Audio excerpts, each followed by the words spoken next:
බෝධි පූජාවක් තියන්නේ ගිහිල්ලා සම්පූර්ණ බෝමලුව සුද්ධ කරලා අතු ගාලා ආසන දෝවණය කරලා මල් පූජා කරලා පහන් පූජා කරලා ඊට පස්සේ පහන් වැට සුද්ධ කරලා ඖෂධ තම්බගෙන යන්න ඕන. පොළ බොළ නිකන් වට්ටි වල දාගෙන අර කීල විකුණන අම්මා වගේ ගෙනියන්නේ නැහැ.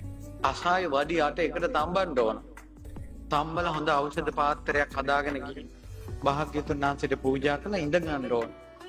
අකුල් දික් කරන්නේ නැතුව.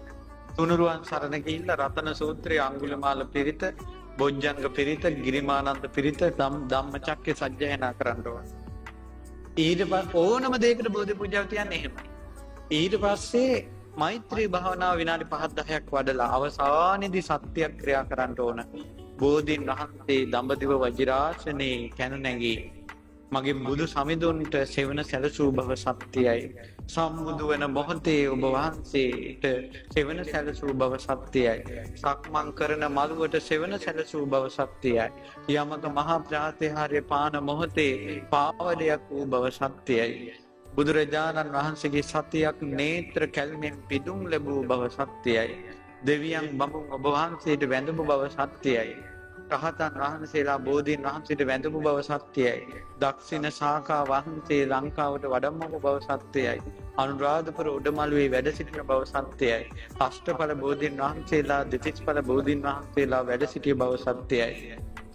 මේ උතුම් බෝධීන් වහන්සේගේ ආනුභාවයේ සත්‍යයි. මමද මේ බෝමලුවට පැමිණ මලුපෙත් මං අමදා මල් යහන් සෝදා මල් පුදා පහන් දල්වා පතුරවා ඖෂධ පූජා කරපු පිම්බලයේ සත්‍යයි. මා තෙරුවන් සරණ ගිහිල්ලා පංචශීලයේ පිහිටලා රතන සූත්‍රයේ පිරිත් සජ්ජායනා කරපු බව සත්‍යයි. මෛත්‍රිය පැතුරු බව සත්‍යයි. ඒකාන්තයෙන් මට පින් රැස්ුණා මේ පිම්බලෙන් බෝධි අනුවසෙන් අහවල් එදා සුවපත් වේවා. ඖෂධ පූජා කරපු පිම්බලෙන් සුවපත් වේවා. මගේ පුතාට සෙත් වේවා. අධ්‍යාපනයට සෙත් වේවා කියලා අවසාන සෙත් පතනවා. ඔය විදියට කළොත් සෙත් සැලසෙනවාද නැද්ද? සැලසෙනවාමයි.